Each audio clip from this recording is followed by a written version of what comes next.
des Écritures de l'Ancien Testament, et combien cela est plus vrai encore de celles du Nouveau. Jésus dit, ce sont elles qui rendent témoignage de moi. Jean 5, 39. Oui, la Bible tout entière nous parle de Jésus-Christ, le Rédempteur, celui en qui sont concentrées toutes nos espérances de vie éternelle.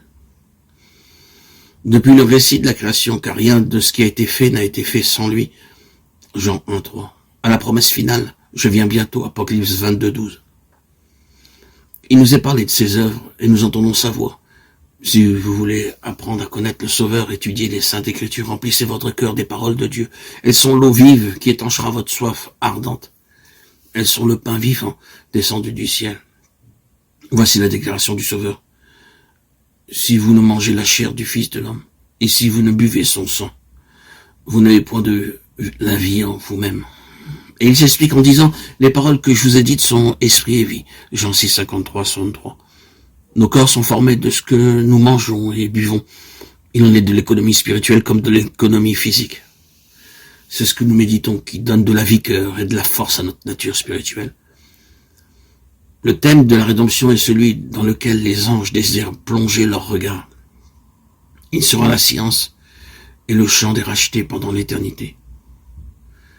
Ne mérite-t-il pas d'être étudié attentivement dès maintenant?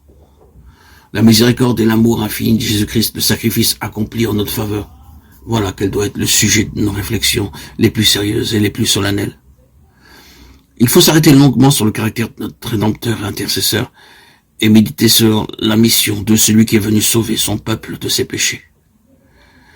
Par la contemplation des choses célestes, nous fortifierons notre foi et notre amour. Nos prières seront plus agréables à Dieu parce qu'elles seront de plus en plus inspirées par la foi et l'amour. Elles seront intelligentes et ferventes. Nous acquérons une confiance plus ferme en Jésus et nous ferons une expérience journalière et vivante de sa puissance pour sauver parfaitement ceux qui viennent à Dieu par lui.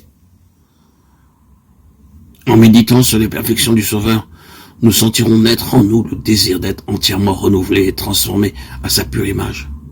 L'âme désirera ardemment ressembler à celui qu'elle adore. Plus nos pensées s'arrêteront sur Jésus-Christ, plus nous voudrons parler de lui, et mieux nous le représenterons aux yeux du monde. La Bible n'a pas été écrite pour les savants seulement. Elle a au contraire été écrite pour le peuple. Les grandes vérités fondamentales du salut y apparaissent aussi claires que le jour.